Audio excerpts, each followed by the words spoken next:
everyone, welcome to my channel. This is Carol, and I am glad to say I am finishing up my series on the tarot court cards in this video. As you know, today I'm going to be discussing the remaining two kings, which are namely the King of Swords and the King of Pentacles. Now, following, as stated in part 1 of my video of the first two kings, I will be discussing the meaning of the rings on the two of the four kings, namely the King of Cups and the King of Swords. So hopefully you'll stay tuned for that. But let's go ahead then and begin like I always do with a short little recap about the kings. And that they are all fire combined with their natural suit elements. And secondly, that they are cardinal modalities, that's astrological, in their expression, which certainly makes them active and gives them leadership abilities. So we're going to begin with the King of Swords, the astrological cardinal air sign for the King of Swords is Libra. And of course, the other air signs that it can represent are Gemini and Aquarius. So what do we have here? Well, all kings are fire, so we have fire and air, and believe me, that is a very compatible and strong element to have. And what it does is it brings them enthusiasm and a spirit of expression in thoughts, and very articulate in the manner that they communicate and use the English language and in their speech. Libras always seek diplomacy. They usually are clear and precise in the way that they communicate, and they always want to work in understanding both sides of a situation. So you can see that diplomacy and being a King of Swords is very important when he is ruling his domain. And they make great judges as well, because they judge fairly, and they look at the whole situation that is going on, that's being presented to them. And of course, that's the sign of Libra. So let's look at some of the symbols of the King of Swords card. Now, like the King of Wands, and let me bring him out here, we can see that Edward Waite, the creator of this deck, again, did not put a definitive cap on the back of the King of Wands or the King of Swords. Now remember, of the four kings, we have the feminine receptive, and then we have the masculine active, and certainly we're seeing that the cards that do not have the caps on the back of the throne are those male active energies depicted of the qualities of the card. And in essence, when we're seeing it here in the King of Swords, we're dealing with this, the continuation of what those elements really depict. Because symbolically, air and fire really have no limits. They don't have any defined borders. In fact, if they did, then they would cease to exist, because, you know, if you put fire in an energy in a particular container, it'll burn itself out because it has nothing more to burn. And air becomes stagnant and doesn't move, and loses its capacity to do anything. So that is another reason why I think there is no definitive cap on the back of the throne to give you that understanding of the fluidity of these two elements. Okay, now what this psychologically means is that these two kings are also very proactive, always changing, not only in movement, but in thought and ideas and in their enterprises. They seem to be the initiators of the four kings. So let's look at how that throne is decorated, very much like the Queen of Swords. We are seeing symbols of the butterfly, the crescent moons, and the guardians of the air elements, which are those celestial angelic beings and fairies on the shoulder of the King of Swords there. So we can see that what they indicate, butterflies and the angelic fairies and angels, is a form of transformation, of change again, that modality of always moving and changing. Of course, the butterfly really changes in three forms. He's the caterpillar, and then he becomes entombed in the cocoon, and there's crystallization going on, and then he is brought forth into a new creation, which of course is the beautiful butterflies. So there's a process here. Okay, so the throne is decorated with all these things, but what else do we see? Well, we see 3 clouds. We see 3 clusters of trees, and that is that creativity, that inspiration, because the number 3 incites that, it brings it forward, it is a form of expression. We also see that the king, his head is above the clouds, so he has clear thinking and insights. And then lastly, what I think is so kind of important to understand, remembering that we are looking at a mirror image where the right side is the left and the left side is the right. We see 2 birds on the left side, okay, opposite, and they indicate that there is always choice in how we think and how we act. 2 is choices, and the king certainly has that choice. There's also this indication that he has to be in control of his mind, and the mind not being in control of him, because then he wouldn't be clear thinking. And we all know that for many of us, our minds have distortions, have distractions, have belief systems, and that this is a constant reminder of how adamant and how aware he needs to be to not allow that to happen as he takes on the role and guardianship of his task as the king of his community, his kingdom, and all the people in that society. So we're understanding some of that symbology of the king and what it represents. And what I'd like to do now is just go ahead and talk about what this card represents when it comes out in a reading.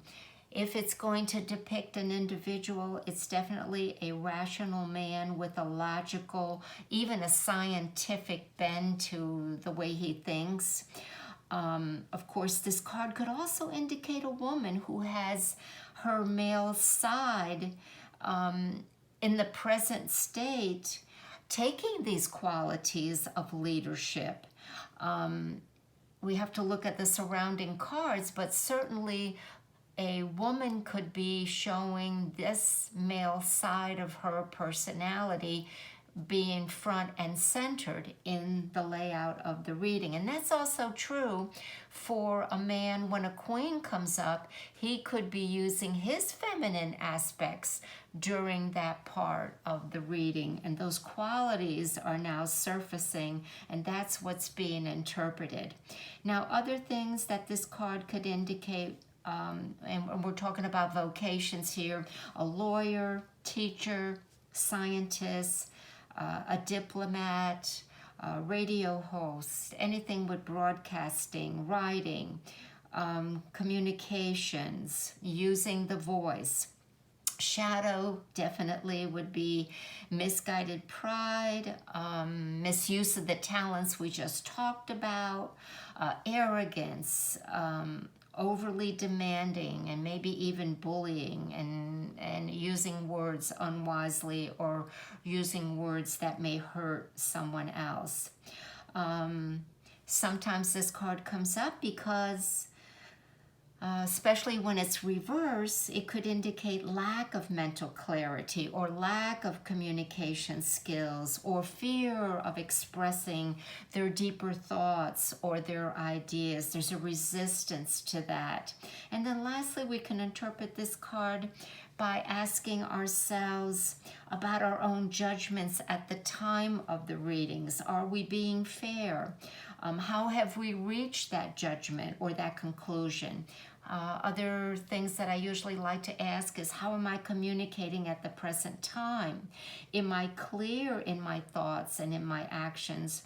Or even in the decisions that I'm about to make? Maybe I need to step back, kind of take a second look, and considerations when this card comes up reverse.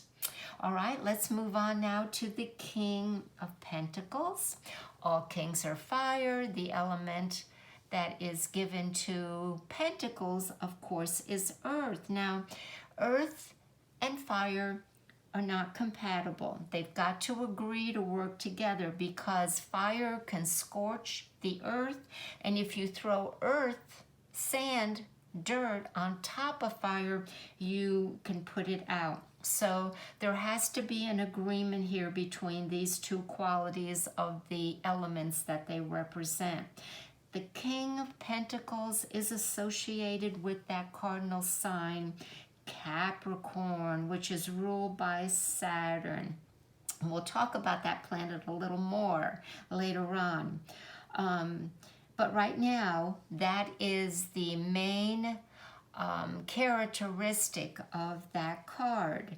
But there are two other signs of the earth that can represent this, and I don't want that to be misleading, and the other two earth signs are Taurus and Virgo.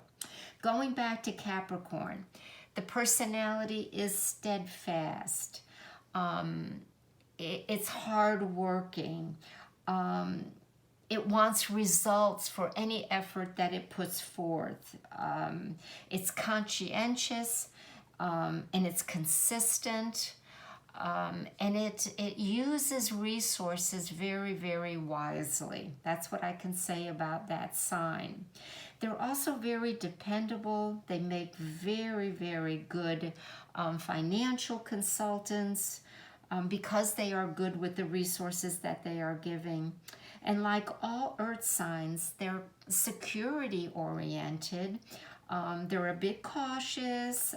They also are self-directed, and giving them, when it comes to working for other people, they don't want anyone looking over their shoulder. They would love to be the manager or have a top position, so they don't have to account to anyone. Because earth signs are a little slower in making decisions and to taking action. And I always tell people that when you're working with an earth sign, be as patient as they are. Earth signs are very patient. They almost know that their ship is going to come in sooner or later, and they just have to keep plodding away. So we, the other signs, really need to give them, a long yard to work with, and be patient with them. Things are going to come to fruition, as this card is indicating with this sign. Now the king, if we're going to look at the symbolism next, it really does, he looks very comfortable here, and he looks like he has wealth and riches from the earth, and certainly they're from the efforts he's put forth, the labor that he's done. And the Rider-Waite card seems to depict the Taurus earth sign more than it does the Capricorn. That's for sure, because the glove for the sign of Taurus is the bull, and we see it here on his throne. Oh, which tells me, let me go back to what I just forgot here as I'm looking at the throne. When we talk about the movement of the King of Swords and the changeability and lack of wanting boundaries, we notice that there are no sides or armrests for the King of Swords. So that is another indication of that quality. Okay, going back to our King of Pentacles, we have the Bull. And if you look very, very closely, because we talk about the elementals and them being the guardian of the suits, we have the knowns here on the bottom part of the front side, the front part of the armrests. And the knowns are really the guardians and the keepers of the earth. We see that. So I wanted to make that known, that for the Rider-Waite deck, he really does emphasize the Taurus. We also see the beautiful red 5-petaled flowers on the top of the crown. And that 5-petaled flower really indicates the 5 senses, and the red, of course, is man's desires. We also see 2 lilies, and they represent refinement of thought. And there are 3 red flowers and 2 lilies. Again, that number 5, which represents man and his 5 senses, as well as the 5-pointed star, always carved out on all of the pentacles. His garment is filled with grapes, vines, which is fertility, and again, the results of his labor, the fruits of his labor, and how they continue to grow as you see them all over the ground and on his side of his throne. So there's a continuation of the growth. So whatever he's done, that prosperity, whether it is in material goods or in any aspects of what is on the earth, there's a reproductive nature to it. So we see the continuation, as I said earlier, the fruits and the production. We also see, excuse me, that there is the importance of the desire to continue. He does wear that cap of maintenance, as all the kings do in the Rider-Waite, his responsibilities, but it's also around, depicted very much around his neck. Now the neck and the throat and his speech, again, are related more to the sign of Taurus and how they are expressed. There's a refinement of the voice, and the choice of the words, which of course, as the King of Pentacles, is very important as he leads, as he disciplines those around him in his community, and of course in his kingdom. He also has a wall behind him, and it's away from the city, and there's 2 schools of thoughts for that. Now that walled-in city can represent he is in a secure upper place, possibly in a castle, but it also indicates that step by step he's built this wall. And again, through that labor, now has his security on the material plane, on the financial plane, possibly a dedication to his physical aspects, taking care of his body, as well. So it is a process, a step-by-step process that now he has attained as the King of Pentacles. So let's look at some of the interpretation that we see that this card can certainly predict. But I think before we do that, let's go ahead and talk about, I didn't talk about the scepter in his right hand. That's his power hand. And like the king here, it's leaning a little bit to the left.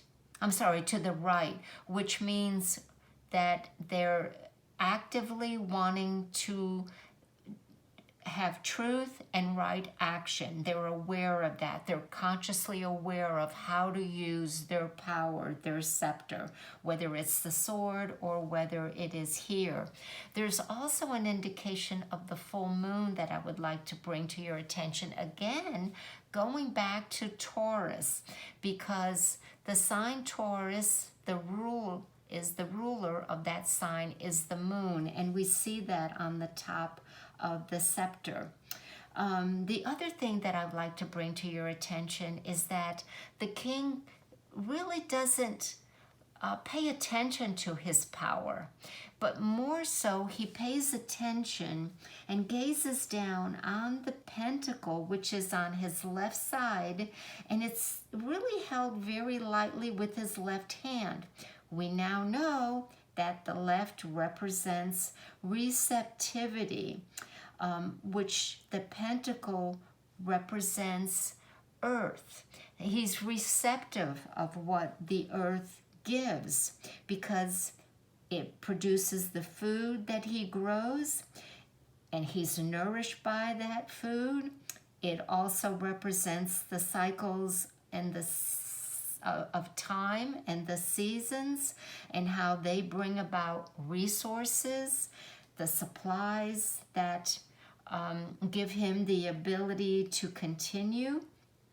Those supplies, again, are from his, or add to the structure of homes, the security of the homes. So everything on the earth are more important to him and what he can do with them, create with them, than the power of his scepter and what he applies and seems to put his focus on.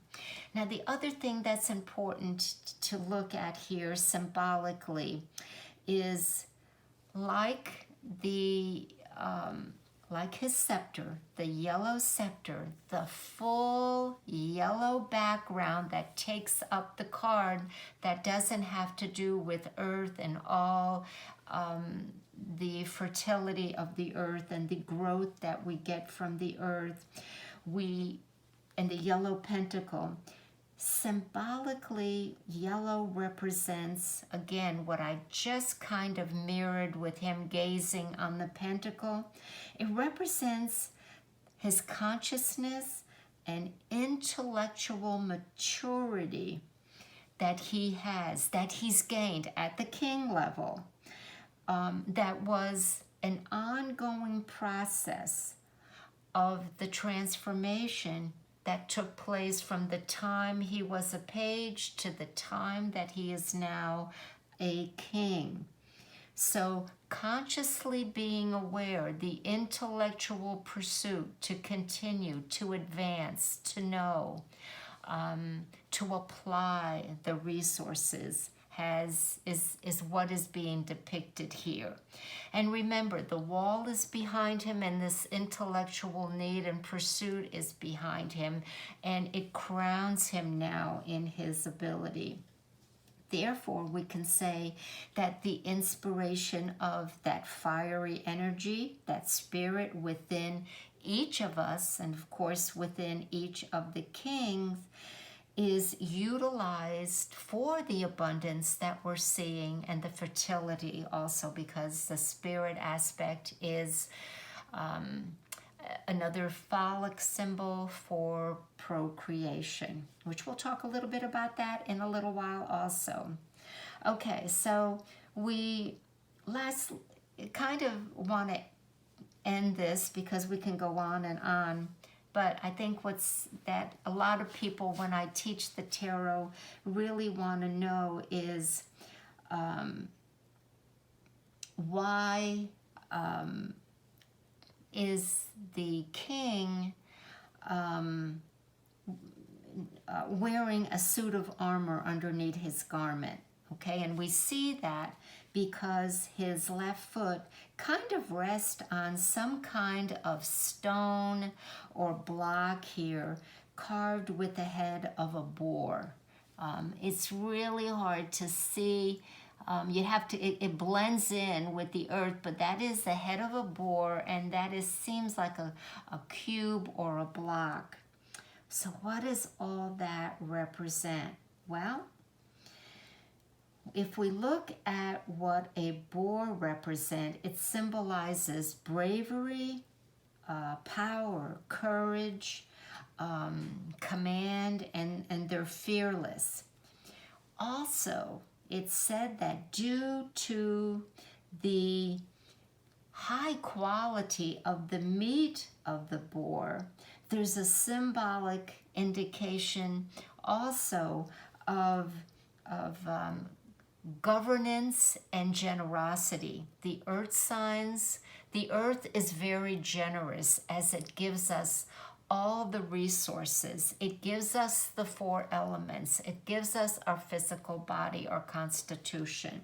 It gives back whatever we plant. It usually multiplies and produces. The other thing that I found that was very intriguing and interesting, you heard me say that the boar, now number one, because it is the left side, he's receiving all this from the symbolized efforts of the boar's head. So he's receiving this. You heard me say that the boar represents courage. Courage in a color is usually depicted, most strongly depicted, with orange. And we see this orange sash with half, I'm going to say 3/4 circles as a decoration. So the king realizes that he needs courage around him. And where the sash is basically touching the heart chakra. The word courage, the prefix, comes from the French word cœur, which means heart. So his courage comes from the heart to proceed, to go forward, to have heart, to let go of the fear that may be in the head, but go with that from that which is the heart, which is stronger, and continue on. So there's richness and symbology that when you start looking at this and interpreting it, it just becomes mind-boggling. But that's where we are right now. So basically, of all the kings, I do want to say that he seems to be the most content in his position and lot in life. The other ones, especially the King of Wands, looks like he wants to go and get going. He wants to fire. He just needs to move, and not really happy where he is. There's also this sense of resigning to the fact that this is his position in life and this is what life has to offer, and he's making the best of it. So some of the interpretations from this King of Pentacles, if we're looking at personality traits, we're going to say reliable, steadfast, loyal, trustworthy, patience with people, and honorable qualities. Now, If we're looking at vocations and occupations, certainly financial consultants. This is a counselor, could be a doctor, it could be a physician, nursing, caregiving, agricultural interest, of course, the ecology, the earth. Could also be a chef, an interior decorator. I've seen that. And a builder on all levels. Also law enforcement.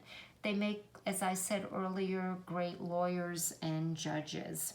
Now, other things this card can represent that could come up in a reading could be concerned with what's going on with money or your resources, how you're handling them, or lack of them. You may be looking for security when this card comes up, having to do with looking for a job, a position, a new home, maybe a new place of residence, or a community. Maybe you're thinking of changing a corporation, advancing, maybe wanting a greater position, more executive responsibilities. That's also a possibility.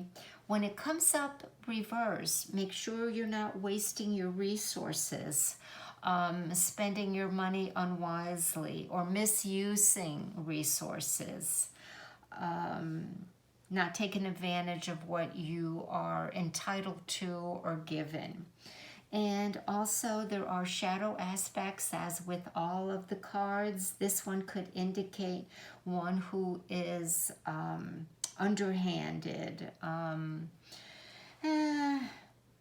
kind of deceptive, secretive, and looking for security for one's own sake. Could be a materialistic person, could be someone who is dull, overly protective of what materials that they have. Someone could be easily bored. You got to be careful that sometimes this card doesn't indicate addiction to things, and addiction to the pleasures in life, addictions to food.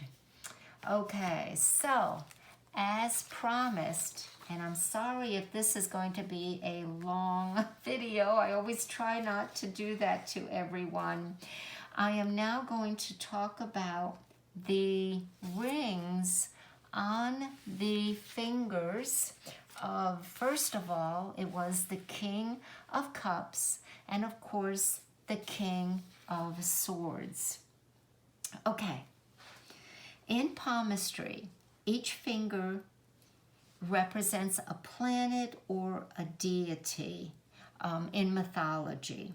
Okay, so if we know that each finger represents that planet, then the middle finger has a planet, and that planet is represented by Saturn.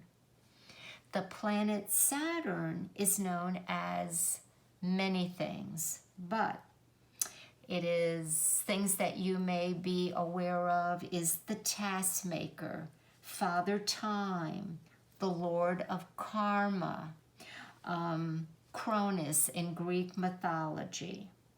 Saturn represents solitude and wisdom. And for our interpretation of the kings in the court cards, it represents certainly that responsibility of service to others. So yes, they have a ring on the middle finger. That responsibility is for their kingdom and for the society within that kingdom. The King of Cups is wearing a ring on the right hand. Saturn, also in palmistry, corresponds to religion and sex, procreation. And I found it fascinating that the King of Cups, which has to do with love and emotions and relationships, as well as the Piscean age, which has to do, of course, with the dominance of religion, is the king wears it for us to kind of consider it. Whereas the King of Swords wears the ring on his left hand, so he's trying to receive some of those correspondence to what the planet represents. And that middle finger for the King of Swords is said to give that hand balance. Now that balance has to be what? In his thoughts, in his judgment, in the way he conducts himself. Balance of the mind. Again, not having that mind to take over. So on a psychological level, it really represents his responsibility not only to his kingdom, but to a higher self based on his personal beliefs and his personal philosophy. And since we are dealing, again, with the planet Saturn, having to do with structure, laws, and control, I can see where that falls in beautifully with why they are wearing the rings. Now, most importantly, since it is on the receptive hand of the King of Swords, Saturn is also set to set the rules by which the universe is run, or let's say the kingdom is run. Very much so for everyone, but I wanted to apply that to the King of Swords. Now, going one step further, why I'm making such a big thing out of all this, let me bring to you a wonderful book called Saturn by Liz Green. She is an astrologer. This book is copyrighted 1976 by Samuel Weiser, Inc. And what I wanted to bring to you, which is just fascinating, Saturn, a new look at the old devil, is how she has this plate. Now, there's no information about this plate in the book, other than on the right-hand side here, we see Liz Green. But what's fascinating is you have the 4 suits on the 4 corners, almost like the world card, with these half human and half, I'm going to say mythical, almost elemental parts of the other half of the image being shown. And both hands have the suits. Here we have pentacles, here we have swords, here we have wands, and here we have cups. And here is Saturn, the old devil, in the center, holding up what looks to be a lantern, much like the hermit. And then we have the chalice or the cup with the 5 streams of water, much like the Ace of Cup is shown. And it's just fascinating to me how we can relate the tarot cards to Saturn, and we have it here with the finger of Saturn being shown in the tarot court cards. And lastly, what I want to read to you in the back of her book that is very important is follow, and I quote, "Saturn symbolizes a psychic process as well as the quality or kind of experience. He is not merely a representative of pain, restrictions, and discipline. He is also a symbol of the psychic process natural to all human beings, by which an individual may utilize the experiences," and this is the important part. Let me repeat that. "By which an individual may utilize the experiences of pain, restriction, and discipline as a means for greater consciousness and fulfillment."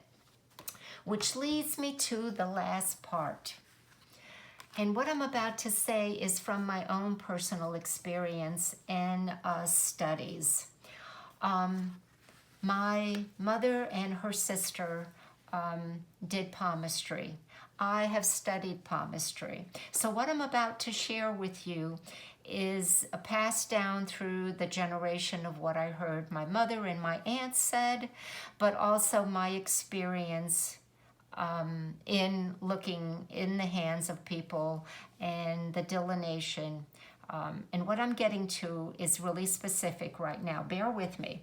Okay, when I see a woman or a man that decide to wear a ring on the finger of Saturn, you are basically embellishing what we've just discussed.